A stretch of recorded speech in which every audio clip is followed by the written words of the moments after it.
Hey, it's Elijah, and this week on my podcast, I have a very special guest, Boris, from Boris and The Joy and Gogol Bordello.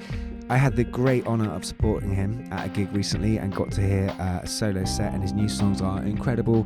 We had the most amazing chat about his journey as an artist and songwriter, also about his new songs, his new album, The Universe, Consciousness, Ayahuasca, New York. Man, a great conversation. And also this week we launch our Patreon, so there's going to be actually an extra level of depth conversation with Boris over on our Patreon, and also a song challenge that he set himself for you songwriters, and we can send those to him as well. So please check out this week's podcast with Boris from Boris and The Joy. Subscribe, like, and check out our Patreon. Also, if you get a minute, please, if you haven't already, check out my book, The Songwriter's Handbook, on Amazon, Kindle, or soon to be an audiobook. It is a book which has 52 ideas, meditations on subjects for you to think about and hopefully find the seed or spark of an idea for a song. Whether you're a professional, a hobbyist, or you've never written a song before, it is there to help you get through writer's block or to help inspire you into different thoughts. So check it out on Amazon, The Songwriter's Handbook by Elijah Wolff, or on Kindle. And enjoy this podcast with Boris and The Joy. Joining me today on my podcast, Songwriting for Songwriters, is Boris from Boris and The Joy. Boris, how are you doing? Very good. How are you? Yeah, I'm good. Thank you. I'm good. I had the absolute pleasure of hearing your set last weekend and supporting you. And how did you find the show in England, and how's the run of dates going? Yeah, it's going really well. I've never had a chance to tour kind of smaller towns before, and meaning in England. In the US, I've done that many times. I guess all of us that have kind of toured and explored doing the DIY thing have noticed through experience that playing in smaller towns sometimes could be more advantageous, and more kind of exciting, because I guess smaller towns get less shows, so you can kind of stand out a little bit more. But I haven't done that kind of a thing in UK before, and it's been really fun. Fantastic. So Boris and The Joy, this is like a solo kind of venture.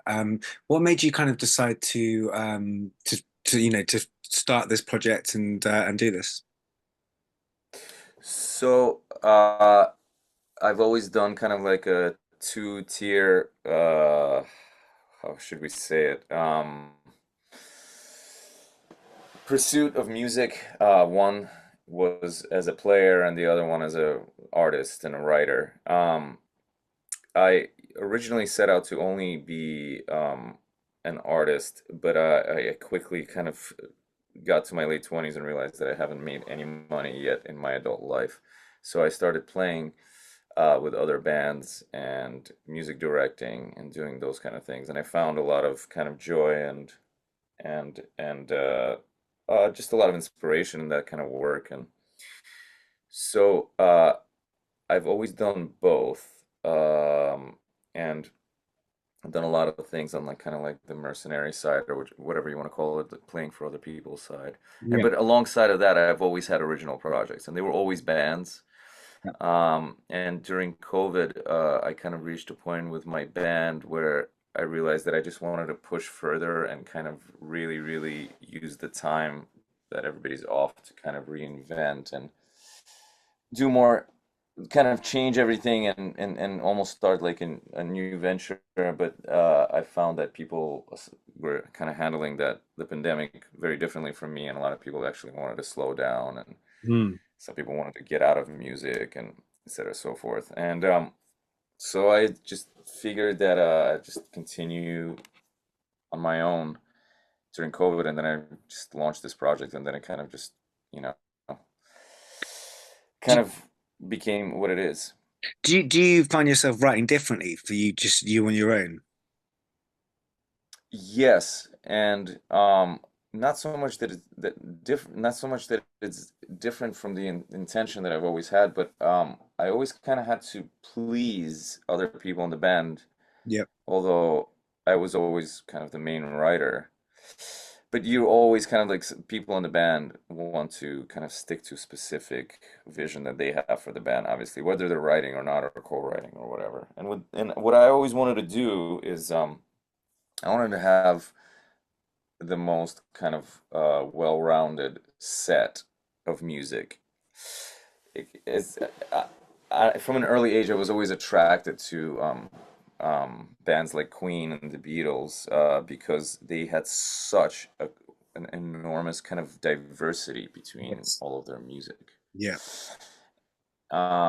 And I've always wanted to have a set of music where you have this crazy party and then these like super, super fragile songs and then fun songs, serious songs, depressive songs, and they're all kind of like an arc, almost like a movie. And I found it sometimes difficult to do that with bands because the separate band members would pull towards like, oh, we should be more like this, we should be more like this, we should be more consistent in this, and now I'm kind of just doing whatever I want. Yeah. And there's a kind of freedom to that, isn't there? I suppose as well, where you know, well, so the areas you're pushing yourself into, which are different from being in a band. What are those areas for you?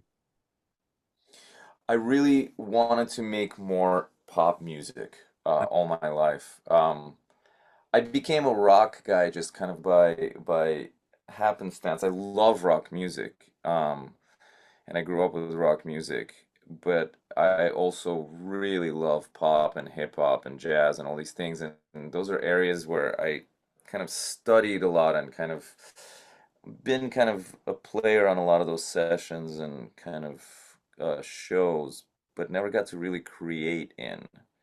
Um, and I really always wanted to venture into that territory, but my bands were always kind of more rock leaning, Yeah. and I always wanted to diversify. I always wanted just to make it all over the place. What one And of that going back to what we're saying, yeah, go ahead. Sorry. one of the things that actually came across, sorry to interrupt, but one of the things that really came across in your set the other day actually was there's, like you're talking about Queen and the Beatles, there was a lot of versatility and diversity in the songs.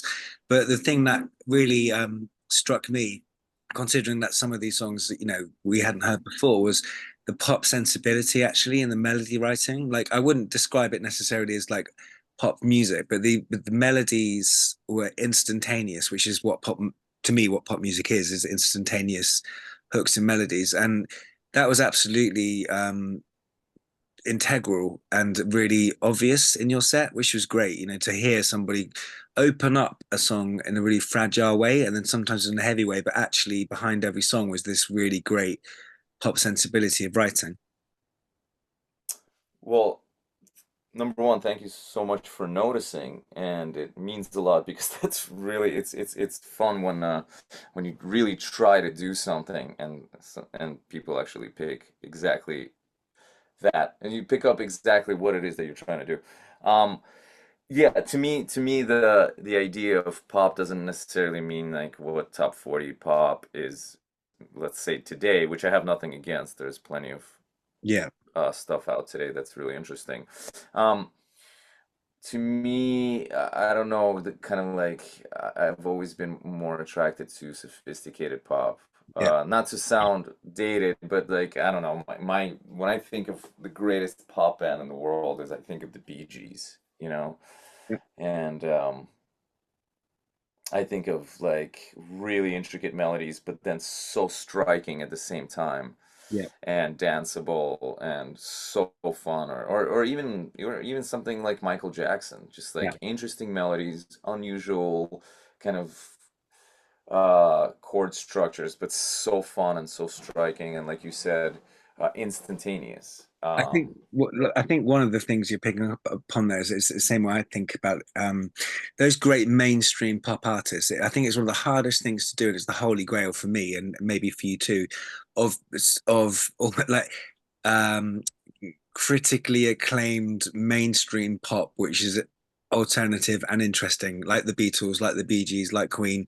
That's the sort of golden, to me, that's the golden chalice of having that mainstream appeal, but actually opening up subcultures and different sounds, and that's a kind of great quest, I think. Absolutely, absolutely. I guess that's just kind of like simpatico to what you're saying and to what your quest is. That's exactly been my quest my whole life as well. Um, I kind of always was fascinated with the sophistication of music and the simplicity of music all at the same time. Yeah.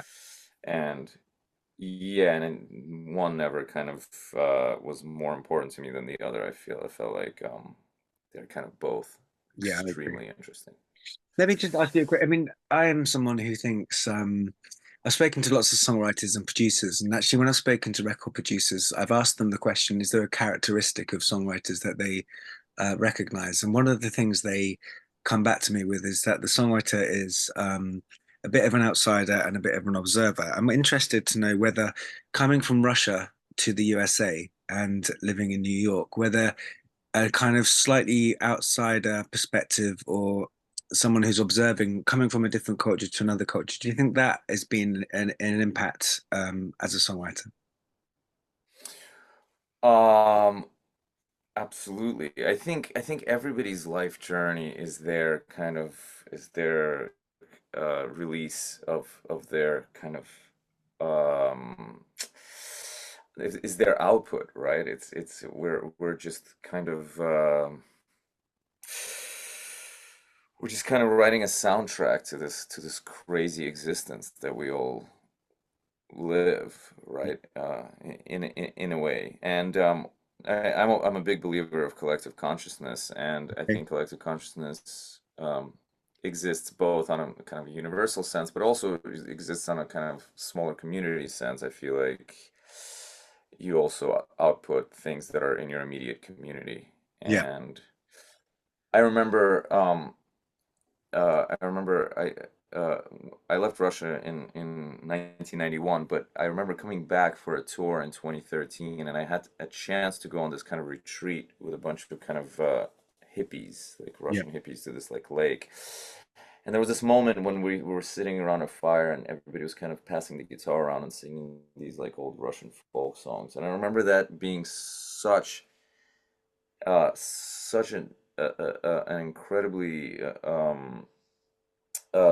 enlightening moment in my life and in my artistry. I was so inspired by that moment because these people were speaking in tongue that I knew natively, but never really got a chance to be an adult in. Yeah. And something about that kind of native tongue being used in a way where I've never experienced before Mm. kind of just completely opened up my mind in a way when I came back from that trip. I just looked at, I didn't start writing songs in Russian. I just started looking at just folklore and Yeah. the way I feel about connecting to specific, I guess, emotions Mm. differently. Mm. So I think, without going on an enormous tangent, I think, I mean, all life experiences are just so triggering towards the art, I feel like. I think it's really interesting that point where you're just talking about that hearing the native tongue around the fire because that kind of influence. For example, I my first guitar lessons were flamenco guitar lessons, not sort of standard guitar playing. And although that I'm Hmm. not a flamenco guitarist by any stretch of the imagination, I'm not a great guitarist, but it's when sometimes the exposure to something completely different from a sort of more westernized point of view can actually have quite a big impact. One of the things that I really loved about your melodies, which I heard the other day, was there seemed to be quite a lot of yearning in the melodies and the words. Actually, like someone who was looking for something or some kind of just a deep yearning. I'm wondering if some of that kind of folk music or native tongue music you heard around the campfire may have influenced that a little. Uh, Absolutely. There's definitely, yeah, and thanks for noticing one more time. There is definitely a yearning there, and yeah, I mean, I think folklore from all over the world kind of has that kind of common thread in a lot of it. But I find that in Slavic folklore, there is this just like existentialism. It's so funny because folklore, the idea of it is it's the music for the common folk, right? Yeah, In a sense. So yeah, you wouldn't necessarily think of commonality or common thought to be extremely existential, but yeah, you would think of it as a little bit more simple yeah, and yeah, kind of, but it's not. Because it gets passed down through so many generations and through so many different types of people. it does become this like this yearning of existentialism, like, well, here is this and here's how we are, but why, and what is next, and yeah, it's extremely interesting. And yes, to answer your question once again without going to too elaborate of an explanation, I guess it does teach you about this just never-ending quest for meaning, but it comes from a place where you wouldn't think to find those sort of kind of answers, if that Mm. makes sense. It does totally make sense. It does absolutely, and feel free to go on. Rather than listening to like, rather than listening to like somebody like, Radiohead, or who Yeah, are obviously there to do that specific task, talk about existentialism and the meaning of the universe, going to folklore to find those kind of uh, yearnings, as you call them. well, I think it's. I think what maybe we're saying here is there is probably quite lot of existentialism in the very experience of the human condition, isn't there? A search for the answer or a search for the meaning. And I guess our job is if we I don't know, when people say the job of the artist is to kind of, you know, comfort the disturbed and disturb the comfortable, all this kind of stuff. But I think, if my favorite artists tend to ask the big questions and tend to be looking for some kind of answer or meaning. Absolutely, yeah. Um, and I think in song we get to, as listeners and as creators, we get to connect to those questions. And I think that, and from a very, very early kind of my earliest memories of my life, I think that's the reason why music has always been my kind of central point of gravity, if you will, or of some kind of balance in this absolutely insane quest of existence. Yeah. Um, it's because somebody in a song or on a record would say something, and I would be like, wow, somebody else is thinking about this as well. Yes. Or, and it doesn't have to be in a word. Somebody plays something in a way where I was just like, I can really connect to the way this is played and the way what this is saying. Maybe it's not a word, maybe it's a guitar passage, or it's a piano passage, or it's Or this just a feeling. connection of like, Yeah. yeah, or just a feeling. It's like, exactly, or just a feeling, just a vibe, just a emotion. You're just like, oh my God, like I understand this in my own way. Maybe this is not the way the artist thinks Mm. about this, but when I connect to this, I feel less alone. Yeah, absolutely it. Absolutely it. I remember, for example, being in bed at about the age of 6, listening to the Beatles' Blue album, 67 to 70 on cassette, and hearing Within Without You, and sort of really feeling like I understood um, a level of, I don't know, enlightenment or something, which George was kind of talking about through the lyrics of Within Without You, and just, getting a connection to seeing or hearing or feeling something else beyond the human experience, like some kind of humorous type of expression of enlightenment. At the age of 6, just kind of I remember lying there thinking like, oh yeah, correct, I understand. Just it's those kind of moments of connection, isn't it? Yes, yes. And I think they're so incredibly important. I think in I mm, I often think about this very thing, is like how many people feel disconnected in this world, depending on how, I guess, depending on their uh how they grew up, and what their kind of what their difficulties were, what their traumas were, and things of that sort. But I find that, me personally, obviously, I can only experience one perspective because I'm just me. I try to understand other perspectives as much as I can, but through my kind of lens, I always found it that was the hardest thing about life, is just to truly feel connected all the time with everything that's happening, Yeah. and finding enough connection points with. all sorts of kind of social movements and kind of social groups and things of that nature. And I think I always went back to my like Walkman or my CD player or whatever era it was, MP3 player later in life, and finding all the points of connection there versus when I would like take off the headphones, I'd be like Yeah. feel disconnected again.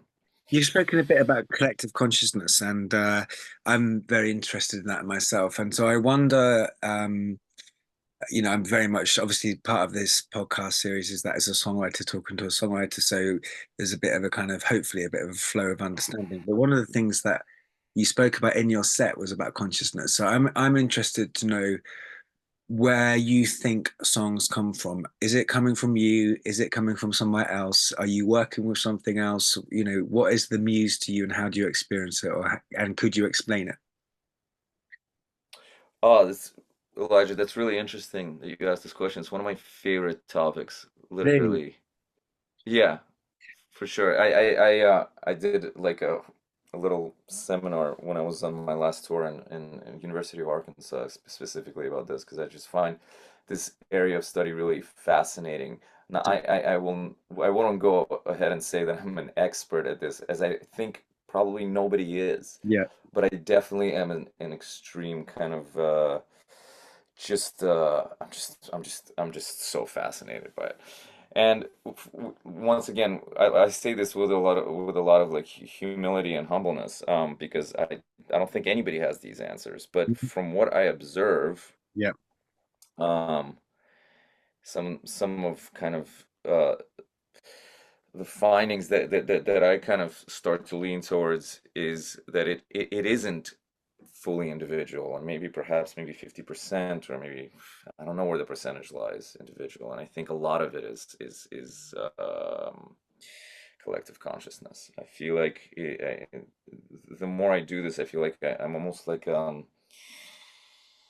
router, like a Wi-Fi modem or something that is kind of receiving these airwaves that are like a lot of uh, things coming from the collective. Yeah. And that's the more I think about it, the more I feel like art is just a communal experience and a universal experience. And it's just Okay. it's way bigger than just a single individual. But Yeah. then we are bigger than just our bodies, right? Yeah. Like we are connected in ways to something greater. I found something very, very interesting. I experimented with psychedelics during COVID quite a bit. I was living in Guatemala, and I had this one experience with ayahuasca where Wow. I it, when I took a pretty it was like a pretty kind of peaking moment of the trip, and there was a lot going on. There was a lot of physical and kind of mental stuff starting to happen. And my instant reaction, like a lot of people, is resist, like try to stay Yeah. normal. Yeah. Yeah. Yeah. And I knew that is not what like the shaman would recommend. The shaman would recommend to do the polar opposite, completely relax and just let it go. Yeah. And I I as most people, it's an easier thing that's said than done, right? So I for moments was able to do that before getting too kind of overwhelmed. Yeah. But there were some longer moments where I was able to hold on to that complete just letting go and letting things pass through you. And obviously something that happens on psychedelics is very hard to explain in the normal course of kind of Yeah. normal Yeah. course of a day, I hear you. Yeah. um but it allowed me to see how much there is flowing through me and probably everybody else, Okay. that without any effort, actually the actually with that we actually exerting no effort, exerting the least amount of effort, how much starts to flow, how much imagery, how much sound, how much reverbs and delays and these weird sounds in the room that just like start spiraling and becoming loops and all I had to do to achieve this in absolutely phenomenal amount of reception is just to relax and Yeah. not try to control and not try to think Yeah. and not do anything actually except allow for everything to just pass through. I think that is So, absolutely brilliant. and that experience just allowed me to to realize, and I'm not the first one to talk about this. I mean, there's so many great writers, and not specifically even about psychedelics, just about how creativity works. Yeah. But but to experience it, you know how they say, like, you can tell a child a million things to do, they won't do them until they experience them. That's why you can't grow up in 5 minutes. It's the same thing kind of with this experience with psychedelics. The point in my life where I was at, and I was obviously hitting my like normal writing blocks and my normal kind of like self-doubts about my writing, about the future of my writing, the future of my creativity. At that point, receiving this message was one of the most powerful things in the world. I was just like, oh my God, like this is so much bigger than I am. Yeah. This is I am just this receptor. I'm just Yeah. this like antenna Yeah. for this unbelievable, and there's so much there. Like I've often kind of afterwards, after the few psychedelic experiences that I've had, I was like, is there any way that we can record this? Yes, Is there any absolutely. way I can really quickly draw all the things or Yeah. illustrate all the things that I'm seeing or all the things that I'm hearing and I record what my ears are perceiving? Like, Yeah. is there a way I can have an output jack in my body that can kind of just capture? But obviously there isn't, and that's kind of the beauty of it. And I mean, anyway, that's really, it's, I think what you've hit upon there is an amazing thing to hear you talk about this and to share that with me and the listeners. But I'm of the same opinion where I kind of, at a certain point, through some psychedelics and through my own experience and meditation as well, actually, because I kind of realized that the more I get out of the way and just trust and relax that something's coming and it will come and sort of don't try to overthink it and don't try and work it out. Just allow it to be and listen to it. Kind of that's the stuff or the songs that are the ones which are better received. They're the ones that are easier to write.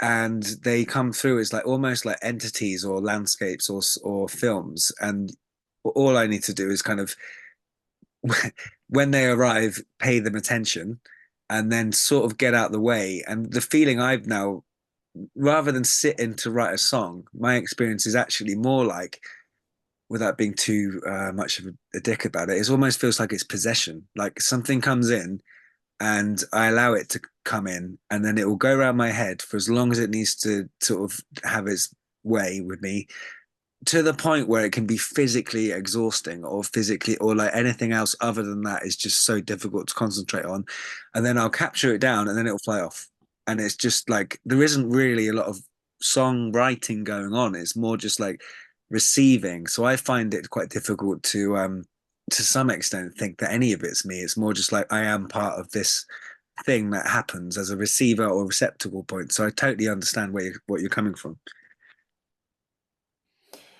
yeah, absolutely. I mean, yeah, that's super interesting.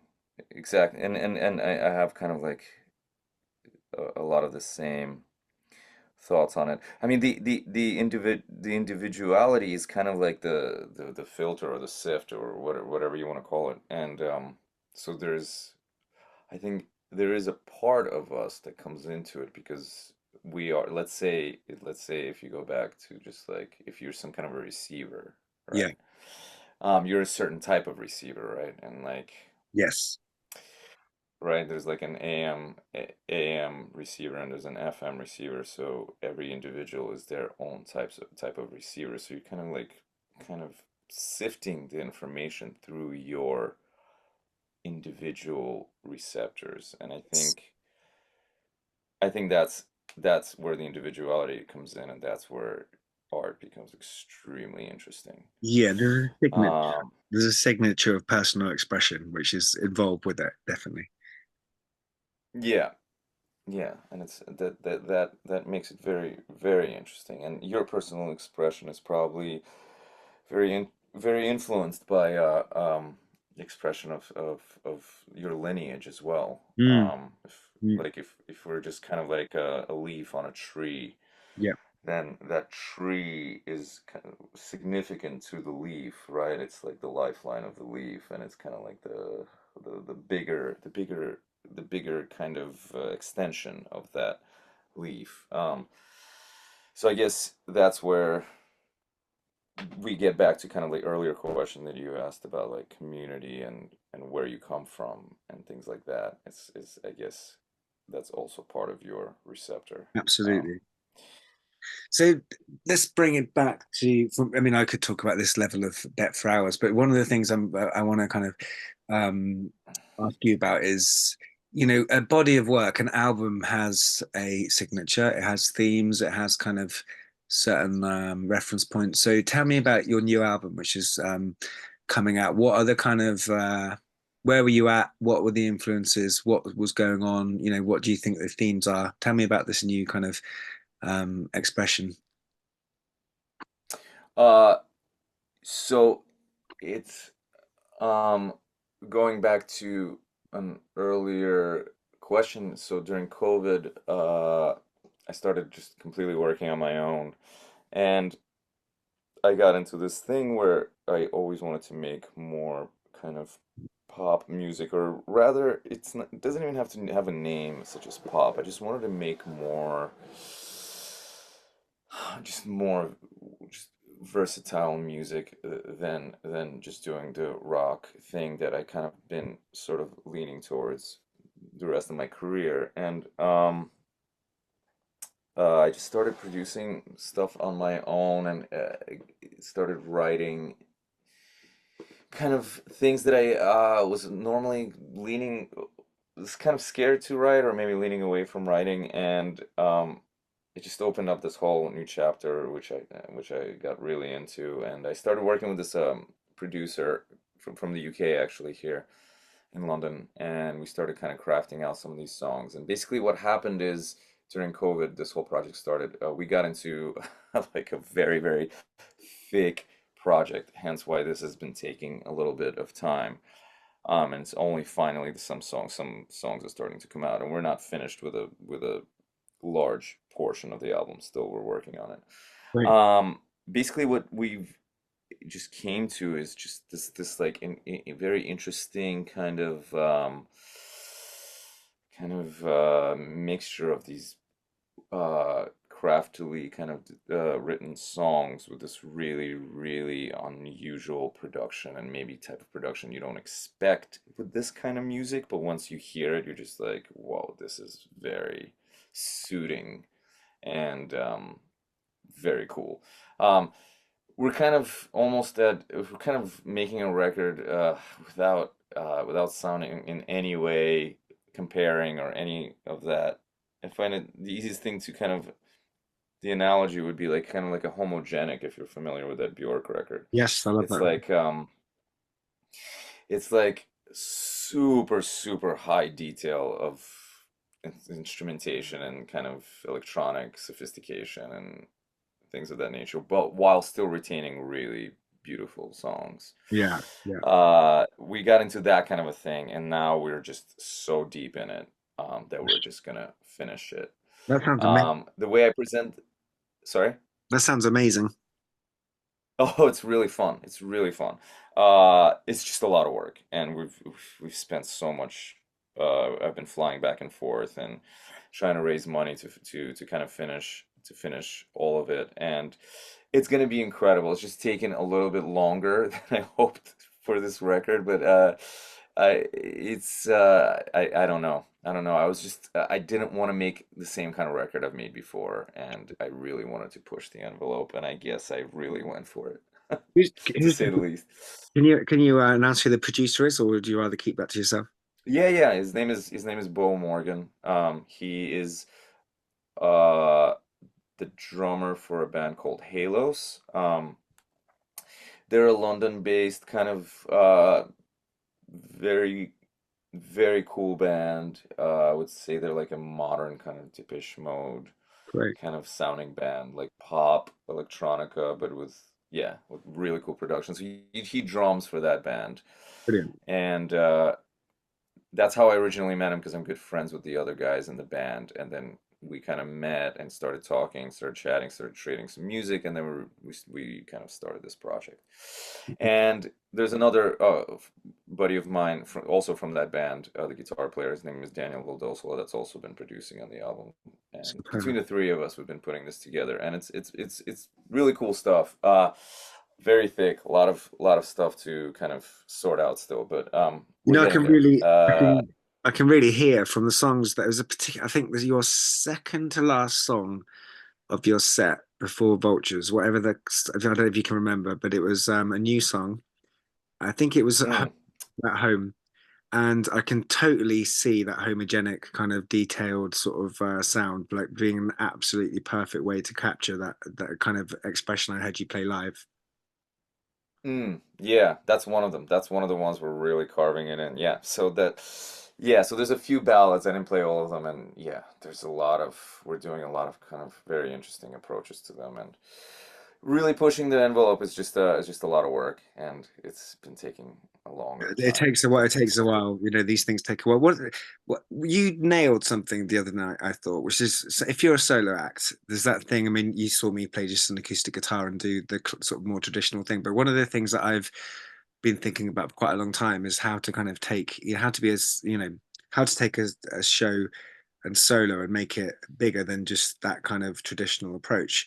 And you really nailed that idea of that kind of flipping from nylon string to electric guitar, but also having effects and the drum, like the sound, and then also having that kind of octave drop pedal on the guitar. So you've got that feeling of like the electric guitar and the bass. Is an incredibly well crafted show. When you're doing so, it's interesting to as a listener, and it caught the attention of people that some of them knew your work, some of them were fresh to it. So first of all, like I was very impressed with that, and I think it's a really good way of doing it. But my leading me to this question is when you've got new songs and you're playing them to new audiences, whether they or existing fans of yours, but it's a new song. How important is it to you to give, if you like, give birth to a new song in a live environment? And does it kind of is it like a testing ground for you? Do you kind of does some of them go by the wayside if they don't hang up, or does it not matter what the reaction is to them? that's a great question. I It's definitely a testing ground for sure. The way I've been, the only I guess variance here is the way I've been producing this record is slightly different from the way I play things live. Yeah. And I'm always been the live show is like you said, it's kind of like this one man band kind of guitar driven show, whereas the productions of these songs are slightly different. They're a little bit more multi-layered and a lot of different kind of things going on. So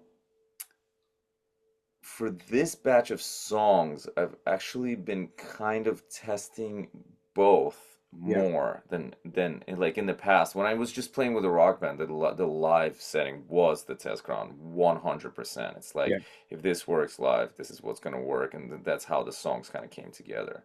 Yeah. For this, I've been doing it slightly differently, kind of finding the two lives of the songs, kind of how they live on record and how they live live, and even changing keys around a little bit here and there. Um, it has been kind of like the game for presenting these songs live versus record.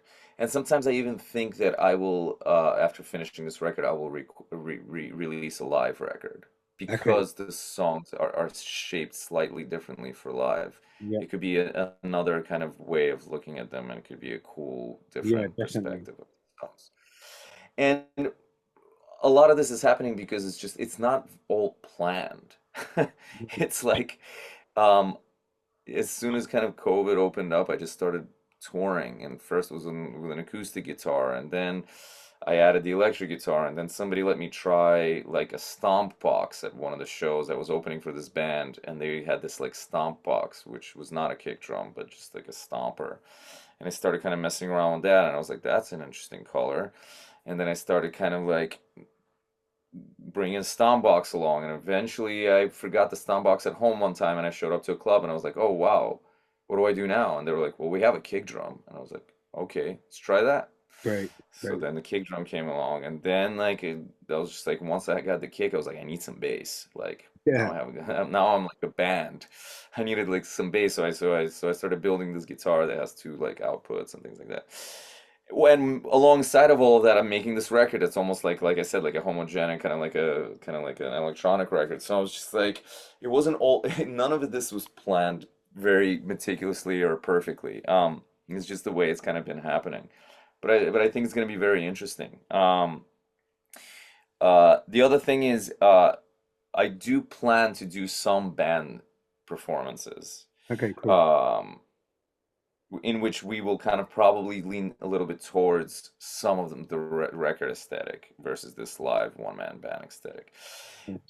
Basically, the one-man show is my way of presenting this material so it's really kind of it really comes through with enough detail and emotion that Mm. it needs to come through with.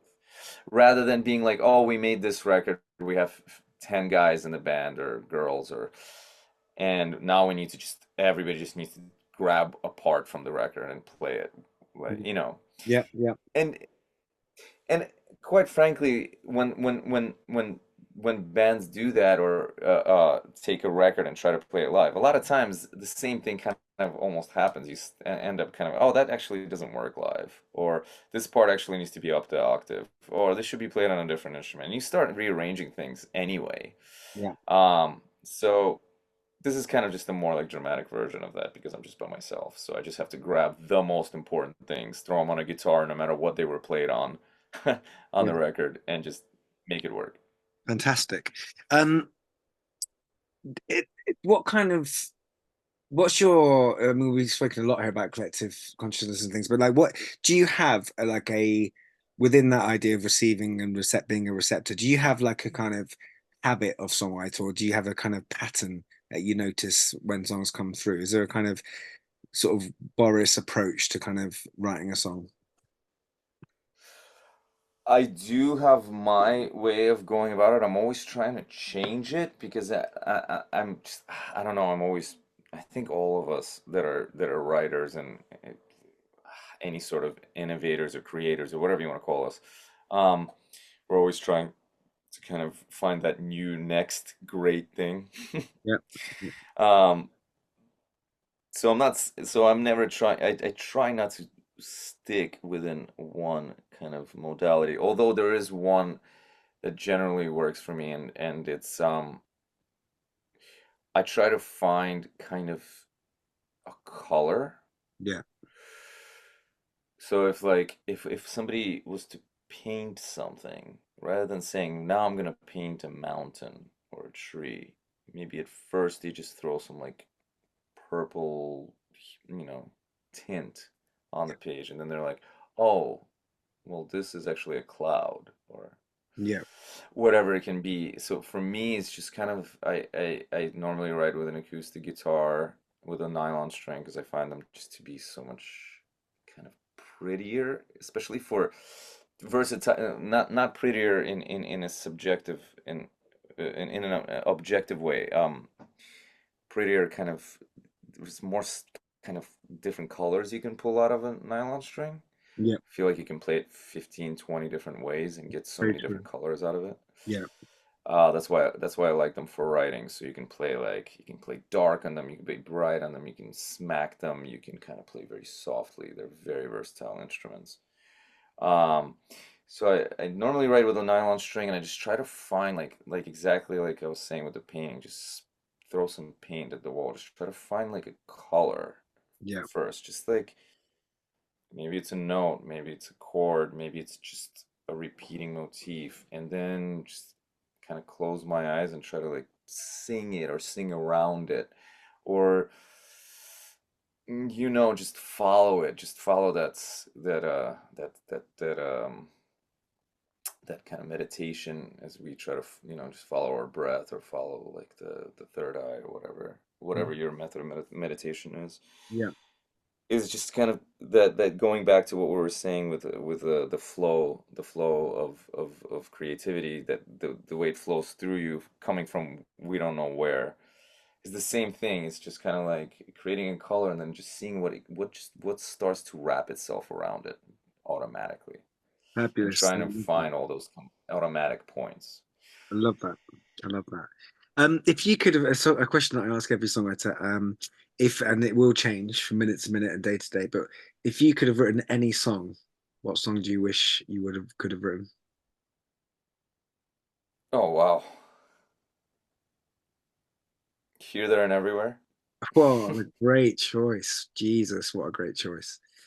That is do you know what's so interesting is, like, if you look at that song Here, There and Everywhere, I mean, you could write an essay about that, but actually they just knock that out like, oh, it's Wednesday, here's a song Here, There and Everywhere, on to the next one. It's like, I mean, such quality and such like you were saying, simple sophistication. But I mean, that is one of the greatest songs of all time, isn't it? What a great choice. Oh, I love that song. That song is incredible. To me, it's like a jazz. It's like it has a jazz form, right? Yeah, It's like it's AABA. I absolutely. love that form. And I interestingly, love that form. I think Lennon actually, I remember McCartney saying that, I'm pretty sure it was Here, There and Everywhere, where it was one of the only times where John actually said to him, that's a great song. But that's quite interesting that that was picked. Okay, Boris, a couple of final questions for you. And thank you so much for your time. Hey listeners and fans of Boris, as you may have heard there's a couple more questions to go. Now, this is going to be over on our Patreon page, so I hope you've really enjoyed this episode so far. There's some more from Boris, some great tips for songwriters actually. He's obviously given lots of wisdom already, but he goes to an extra level of depth here. And also he sets his very own song challenge for you songwriters to think about, and has also said he'll happily listen to some of those songs. So if you are interested in supporting this podcast by for the price of basically a coffee and a cake each month, head over to our Patreon page, Songwriting with Songwriters. The links are here, and you can hear exclusive content just for you, an extra level of depth and deep dive, and some advice, and a songwriting challenge set by our guests. And there'll be more exclusive content revealed over time, including the opportunity for you yourself to jump on the Zoom as I speak to songwriters and ask questions and help steer the conversations. So thank you for your support. Please click the Songwriting for Songwriters Patreon link and help us to sustain this podcast and build it. Thank you, and thanks to Boris.